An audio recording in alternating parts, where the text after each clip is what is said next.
Bonjour à tous, ravi de vous retrouver pour cette émission « Il était une fois ». Aujourd'hui, nous accueillons Noémie Grégoire et Patrick Balemba. Bonjour à tous les deux. Bonjour. Bonjour. Vous le savez, nous sommes en carême et qui dit carême dit campagne de carême. Cette année, le carême de partage soutient l'agriculture familiale en RDC Congo. Cette campagne de carême est aussi l'occasion d'une collaboration entre deux associations, Entraide et Fraternité et Justice et Paix. Alors je vous propose de présenter simplement vos associations. Noémie, vous travaillez pour Entraide et Fraternité.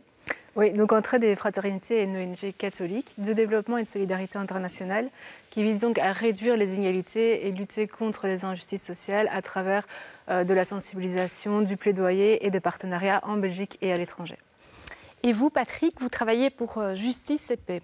Oui, en effet, Justice et Paix qui est une ASPEL, une ONG aussi de coopération au développement et d'éducation permanente ici en Belgique, qui fait du plaidoyer, des analyses, études et des formations aussi pour des formateurs et des enseignants, et une ONG qui s'occupe aussi de la sensibilisation ici en Belgique. Alors, je vous le disais, la campagne de carême soutient particulièrement l'agriculture familiale en RDC Congo. Et pour rentrer dans le vif du sujet, je vous propose de regarder un film qui a été réalisé par Entraide et Fraternité.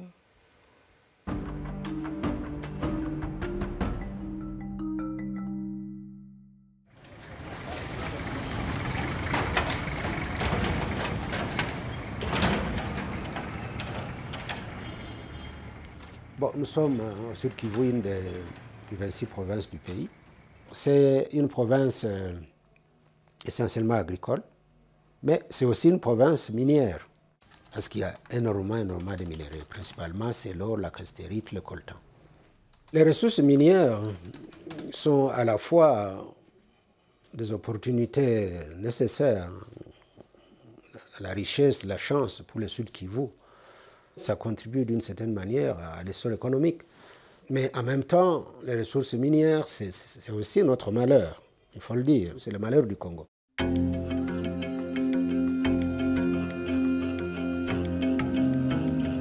Nilikuwa na parti mbili mwayo, manake ilikuwa desa. Ilikuwa desa. Kisha Musa nilikuwa nalima kalanga na miyogo na viazi. Shamba ya ngazi nayo kila mwezi, kila juma mbili mimi navuna bidhaa ya mafuta na balipia masomo. Lakini mpaka sasa mimi naishi mushida. Tout ça. Ici, il y avait des palmiers à huile, il y avait des maniocs, il y avait tout ça, des haricots, des arachides. Nilifikiaka kukuwa victime sababu ya uharibifu ya bashino kutuharibishia mashamba. Sababu mwa ile mashamba yenye tulikuwa nayo hapa, njo mashamba ilikuwa nasomesha watoto, njo mashamba ilikuwa nakulisha watoto, njo mashamba watoto walikumalia na njo walikuwa navalia mwayo.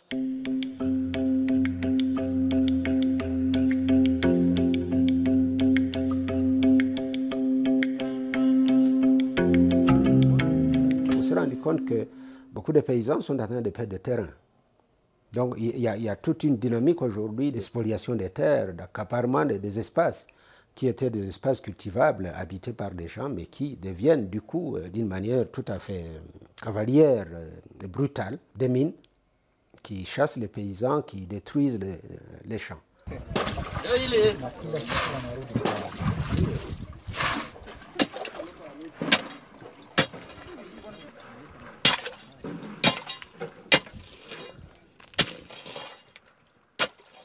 Lakini hapa hivi kwa hii kumawe utapanda nini juu ipate mazao? Hakuna. Sio nini inaweza panjiwa hapa. Tuko tuna magumu, tunaharibishiwa. Juu inabakia desert. Sio kama nini inaweza ota hapa kwa hili eneo yote. Nikiwaza huko naona.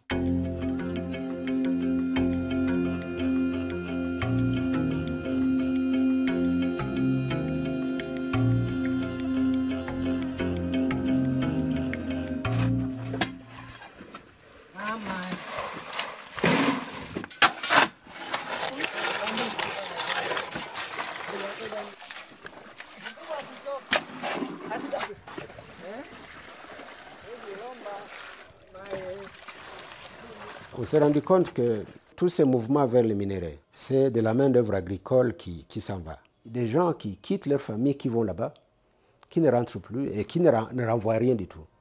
Et qui, au contraire, reviennent malades. On voit un grand nombre de gens qui quittent l'agriculture, y compris notre jeunesse.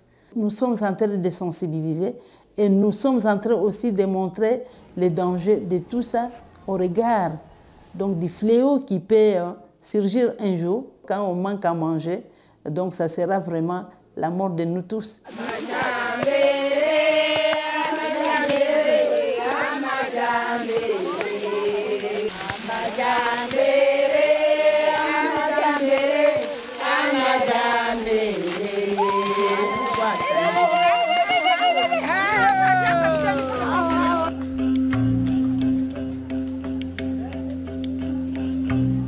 Ingawa hatuna nguvu, lakini tuliona tukakusanyisha watu, tukakusanyisha wale wa victimu, wanatupatia malalamiko zao, na sisi kupitia change tunaenda kufanya zile mapledoyer, na tukafikia mkiwango yenye wakubwa wamoja wakatukubalia, na hapo tukaanza pata masuluhisho zimoja, ingawa haziafikilia kabisa 100%, ndio tuko tunaendelea kuona namna gani wakaji wamoja wenyewe walinyang'anywa fasi, kunaanza kuwa masuluhisho za kuwarudishia zimoja na kuindamnize pamoja, ingawa wote kabisa hawako indamnize.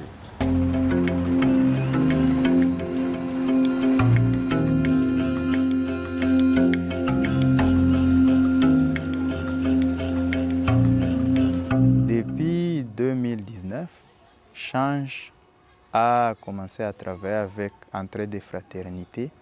Là, nous appelons le public belge et le public international de se mobiliser afin de mettre pression aux dirigeants congolais et de mettre pression aux sociétés minières qui travaillent parfois illégalement en violant les droits de l'homme au niveau de toute la République, parce que c'est un problème qui est national. Ça se passe dans plusieurs provinces qui sont des provinces minières.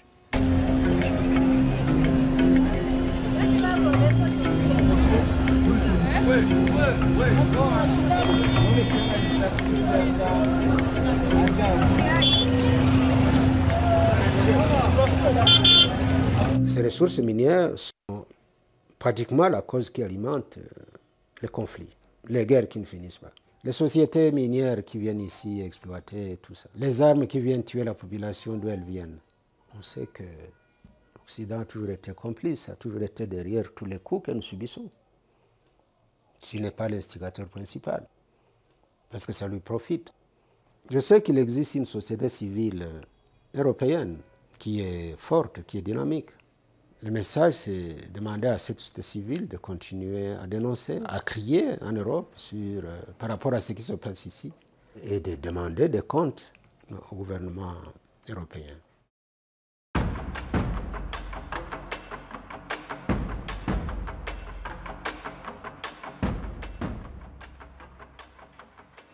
Noémie et Patrick, que vous inspire ce film ? Mais moi, ça me ramène quelques semaines ou quelques mois en arrière, quand on s'est rendu justement sur le terrain à côté de nos partenaires pour aller essayer de mieux comprendre ces enjeux-là et se rendre compte justement du nombre important d'acteurs qui sont impliqués, de tous les enjeux à la fois économiques, politiques qui sont liés à cet extractivisme et aussi l'impact durable sur l'agriculture et la menace que ça laisse planer sur la sécurité alimentaire pour de nombreux Congolais et Congolaises. Ça vous avait impressionné de voir la réalité sur le terrain? Vous n'imaginiez pas que c'était à ce point-là? Non, je pense qu'on ne peut jamais vraiment être préparé à être confronté à ce genre de choses. Moi, quand je me rends d'habitude auprès des partenaires, c'est vraiment centré sur l'agriculture, puisque Entrée des Fraternités travaille vraiment sur l'agroécologie. L'expertise sur l'extractivisme minier est apportée par la Commission Justice et Paix. Et c'était vraiment un gros contraste par rapport aux autres rencontres que j'avais pu faire. Et oui, on s'était préparé, on s'était documenté, mais il y a vraiment un gouffre entre ce qu'on peut se représenter à travers des images et ce qu'on voit vraiment sur place. Patrick, vous, ce film, que vous inspire-t-il? Oui, ce film nous montre combien il y a une proximité dans les deux parties je peux dire, du monde dont on a fait allusion, l'Afrique centrale et l'Europe. On voit combien il y a des interconnexions qui font que aujourd'hui, lorsqu'on parle des avancées technologiques, il y a besoin de certains matériaux qui existent, et des minerais qui existent au Congo, par exemple, mais dont le prix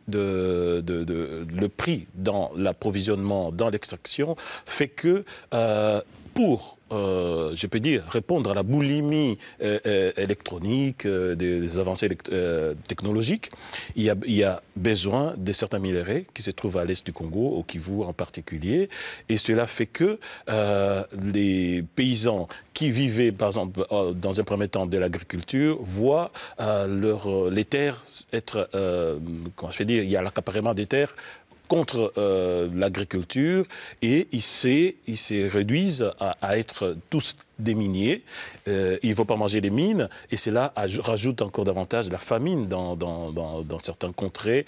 Et comme vous le savez, le produit intérieur brut, par exemple, du Congo est de 453 euros. Si on compare à la Belgique, 34 500 euros, il y a un grand gap. Et vu cette implication, je peux dire, cette interconnexion pour les avancées électroniques, il y a lieu de s'interroger sur la solidarité et de travailler pour que les avancées des uns puissent être qu'il y ait une interconnexion et une entraide, comme entraide des fraternités et travail dessus, une entraide entre les deux parties du monde. Voilà ce qui m'inspire ce film. Cet accaparement des terres et ce problème des mines n'est pas propre au Sud Kivu, il est vrai dans l'ensemble du pays de la RDC. Oui, comme vous le savez, la RDC a un territoire équivalent à l'Europe occidentale, 2 345 409 km². Voilà qui est précis. Voilà. Et puis, je peux dire, on parle d'un pays-continent.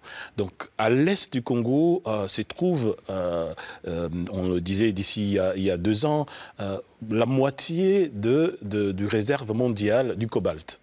Et il y a certaines recherches qui vont même jusqu'à 70% des réserves mondiales de ressources nécessaires pour les avancées technologiques et pour les nouvelles technologies et pour arriver à rendre le monde écologique. Contrairement à cela, la pauvreté continue toujours. Mais au sud du Congo, il y a aussi le cobalt, qui aujourd'hui est aussi un minerai prisé pour sa participation à la construction des nouvelles batteries. Mais je peux dire à quelque chose de malheureux. Au sud, malheureusement ou heureusement, non seulement il n'y a pas la guerre, mais aussi il y a des compagnies minières, des compagnies étrangères, beaucoup plus chinoises, et une compagnie suisse, Glencore je crois, qui ont presque, avec bien sûr des conventions, des joint ventures avec l'État, parce qu'au Congo, on doit le savoir, toute la terre appartient à l'État. Donc les individus, tout comme les sociétés multinationales, ne peuvent que avoir un certain droit, une partie du droit de propriété sur cette terre, mais la propriété reste à l'État. Alors, cette concession qui peuvent être données aux multinationales font que c'est une élite congolaise, une élite, je peux dire, des personnes au pouvoir, qui bénéficient de ces contacts, de ces contrats, au détriment de la population. Et nous avons vu combien la population qui vivait de l'agriculture n'arrive même plus à avoir de quoi se nourrir, parce que c'est sur leur agriculture que les mines et les miniers se sont installés. Donc c'est vraiment le mirage d'une rentabilité immédiate, puisqu'il y a une paix en fin de journée qui est peut-être plus rassurante pour certains dans un premier temps par rapport à l'agriculture où il faut attendre un peu plus longtemps. On peut être tenté de le croire, mais ce n'est pas... Je dis le mirage. Hein. Ouais. Donc les agriculteurs qui se sont convertis à miniers ont vu leur vie... comment je peux dire, dégringoler encore davantage, parce qu'ils ont des enfants à nourrir, ils ont des enfants à envoyer à l'école, et le peu d'argent qu'ils peuvent avoir avec les mines, non seulement ils ne gagnent pas suffisamment, et il n'y a pas une récurrence. Ce n'est pas tous les jours qu'ils ont de gros morceaux du diamant ou des minéraux, mais avec l'agriculture, ils étaient rassurés d'avoir régulièrement, à chaque saison, de quoi nourrir la famille et de quoi vendre. Patrick Balemba, est-ce qu'on peut parler d'une forme d'esclavagisme moderne? On est tenté d'arriver là. Je crois qu'on peut en parler carrément. Il s'agit d'une sorte de esclavagisme dans ce sens où c'est les minéraux, c'est le capital qui compte et plus la survie ni la vie des agriculteurs qui sont sur les lieux. Noémie, à côté de ces mines, mais il y a des villages qui sont entièrement désertés puisque les gens partent travailler dans les mines, dans ce qu'on appelle les carrés de mines. Et donc ce sont des villages entiers qui sont dépeuplés de leur population. Comment peut-on réagir sur place ? Justement, en juin, on s'est rendu avec le CAP dans une de ces communautés qui est touchée par cet exode massif des hommes, mais il y a aussi des femmes qui quittent leur foyer pour aller travailler dans le carré minier. Et donc clairement, on se retrouve avec des communautés où il n'y a quasi plus de maris. Il y a des femmes qui continuent à devoir gérer le ménage, les enfants, etc., comme Patrick l'expliquait, gérer la scolarité. Et au final, ce qu'on remarque, c'est qu'il y a des enfants qui se retrouvent un peu à la rue désœuvrés parce qu'il n'y a plus les moyens de les scolariser et qui finissent eux aussi à terme par rejoindre le carré minier. Et donc c'est là que le CAP va vraiment travailler avec ces communautés pour les sensibiliser sur le fait de dire OK, avec le carré minier, il y a de l'argent effectivement tous les jours. Ils travaillent à ce qu'ils appellent le taux du jour. Donc ils gagnent peut-être 2-3 $ par jour, ce qui leur permet d'aller au marché le soir et acheter des vivres. Mais l'agriculture, c'est aussi une question de sécurité alimentaire. Ça prend du temps. Certes, il faut des semaines, des mois pour avoir les premiers rendements, mais c'est quand même des conditions de travail qui sont beaucoup plus humaines et c'est aussi une fonction de solidarité, de cohésion sociale beaucoup plus forte que ce qu'ils peuvent trouver au niveau des carrés miniers. Mais c'est clair qu'il y a cet attrait de l'argent. La vidéo dit de l'argent facile. Moi, je dirais plutôt argent rapide parce que quand on voit les conditions dans lesquelles ils travaillent, on ne peut pas parler de travail facile. Mais c'est vrai qu'il y a un revenu qui est beaucoup plus régulier. Donc concrètement, Entraide et Fraternité nous présente cette année 3 associations. Vous avez cité le CAP, mais il y en a encore 2 autres. Voulez-vous nous les présenter ? Oui, donc on a vu dans la vidéo Nounou, qui est la directrice de l'APEF, qui elle va vraiment travailler en fait sur l'empowerment et l'autonomisation des femmes. Donc ce qu'on remarque, c'est que les femmes ont joué vraiment un rôle important, que ce soit au niveau de l'agriculture et au niveau des mines aussi. Mais qu'au niveau des foyers, elles vont avoir un rôle de pouvoir ou de décision qui va vraiment être limité. Et donc, ce que fait l'APEF, c'est qu'elle va proposer des formations d'alphabétisation, des formations à des métiers, mais aussi elle va aider les femmes à avoir accès à des microcrédits. Parce qu'il faut se rendre compte que les paysans et les paysannes, de manière générale, vont être exclus du système de crédit officiel, on va dire. Mais que pour les femmes, l'accès à ces crédits va être encore plus dur. Pareil pour l'accès à la terre, qui est plus compliqué pour les femmes que pour les hommes. Et donc, c'est les accompagner dans toutes ces démarches-là. Et en parallèle, c'est travailler avec les hommes et les femmes sur le rôle de chacun dans le ménage et de voir comment arriver à mieux gérer les responsabilités en commun. Donc, c'est une forme de soutien à l'entrepreneuriat. C'est ça. Avec un focus sur les femmes, mais n'oublie pas non plus de gérer avec les hommes parce qu'il faut travailler ensemble pour que la situation puisse avancer. Et par ailleurs, il y a aussi Change, qu'on a également vu dans la vidéo, qui lui va avoir un aspect beaucoup plus de plaidoyer. Donc soit ils vont aller directement au niveau des autorités communales ou provinciales, soit ils vont renforcer les paysans et les paysannes pour qu'ils puissent directement revendiquer leurs droits, notamment en ce qui concerne les titres fonciers. En êtes-vous vous-même convaincu l'agriculture est une alternative réelle à l'exil et à la misère ? On peut qu'en être convaincu, on voit que c'est la solution. Pourquoi ? Parce que l'agriculture, c'est la vie, c'est ça qui leur permet de vivre. Il y a plus de 70% des Congolais et de Congolaises qui dépendent de l'agriculture, soit parce qu'elles vivent directement leur production, que ce soit l'agriculture ou l'élevage d'ailleurs, soit pour certains parce qu'ils arrivent à dégager un surplus et du coup aller le vendre sur le marché. Mais donc c'est 70% de la population qui dépend de ce secteur d'activité, alors qu'on voit qu'au niveau du gouvernement, il n'est pas si soutenu que ça, parce qu'il y a à peine 4% du budget national qui est dédié à l'agriculture. Donc ça reste un secteur qui est secondaire, informel, alors qu'il fait vivre plus de la majorité de la population congolaise. Et particulièrement les femmes qui sont très représentées en agriculture. Oui, donc les femmes, c'est 51% de la population urbaine et plus de 85% des personnes actives dans l'agriculture. Donc à nouveau, un rôle essentiel des femmes à ce niveau-là, qui par ailleurs doivent continuer à gérer le ménage, les enfants, la scolarisation, l'alimentation, etc. Donc voilà, un rôle central des femmes qui n'est pas encore assez valorisé. Patrick, on peut peut-être revenir sur la chaîne depuis l'extraction jusqu'à l'arrivée dans nos smartphones. Oui, comme Noémie venait de le dire, les femmes sont encore, je peux dire, des actrices dans ce domaine. Sur les mines, comme on a vu dans ce film, il y a non seulement, il arrive aussi des enfants qui travaillent dans des conditions misérables, aussi des femmes. Souvent, on les appelle des mamans twangeuses. Donc, c'est une dérivée d'un verbe en swahili qui veut dire kutwang, c'est-à-dire concasser. Donc, les femmes, bien sûr, on ne les laisse pas descendre dans les fosses, mais une fois que les lourdes charges sont ramenées au-dessus des fosses, les femmes essaient qu'on casse et le rendent en petits morceaux pour que cela puisse maintenant passer à travers des tamis pour, comment je vais dire, mieux extraire les minéraux et les déchets. Et si on reprend toute la chaîne, donc dans les mines, on extrait et puis après, on extrait, donc il y a le travail des femmes et des enfants. Et beaucoup plus, il y a aussi ce sont des groupes armés qui prennent, je peux dire, des carrés miniers et qui contrôlent, qui essayent, entre guillemets, de sécuriser. Mais c'est cela aussi qui nourrit les groupes armés.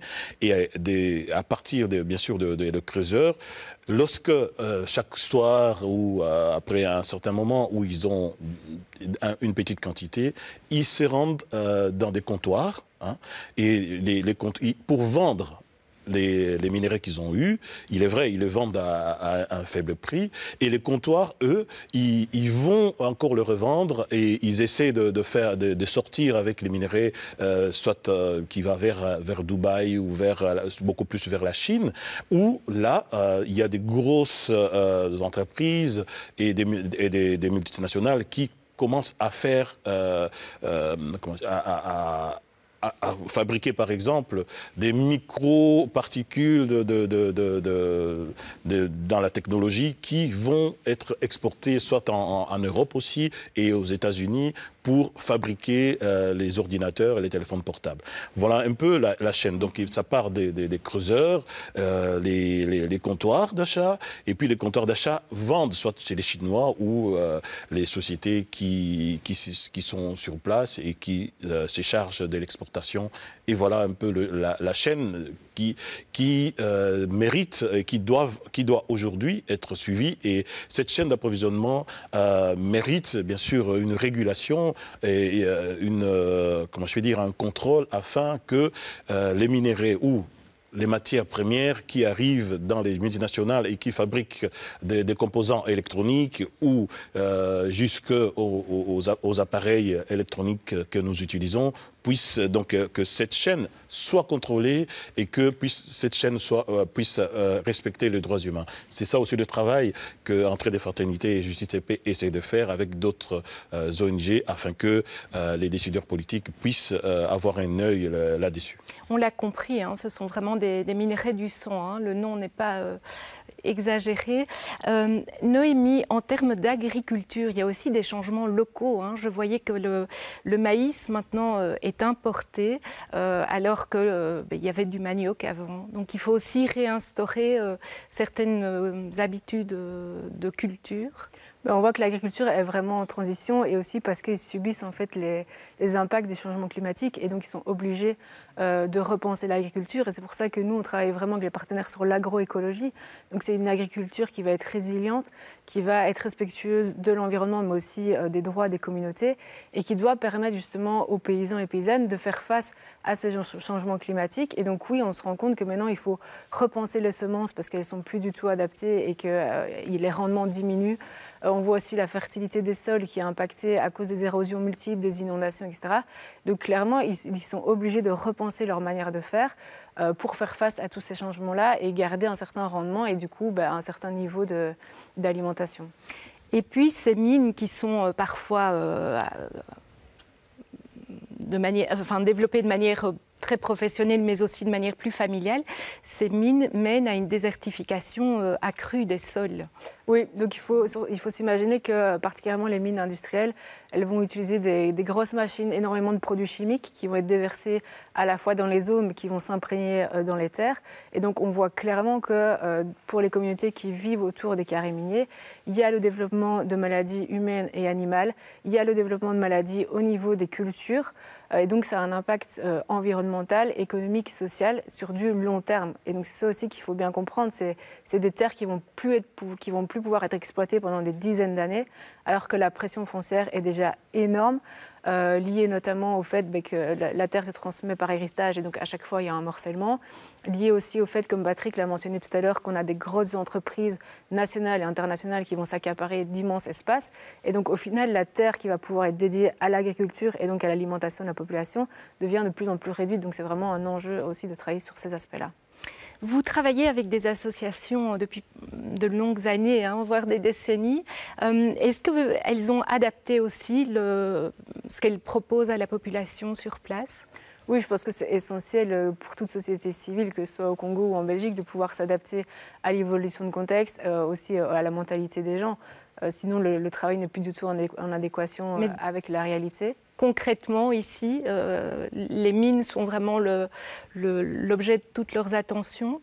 Alors, nous, on a des partenaires qui travaillent surtout au niveau de l'agriculture, mais on voit maintenant effectivement que ce n'est plus possible de penser l'agriculture sans intégrer les dimensions qui sont liées à l'extractivisme et surtout à ses conséquences sur l'agriculture congolaise. Eh bien, Noémie Grégoire et Patrick Balemba, merci à tous les deux de nous avoir rejoints aujourd'hui sur ce plateau.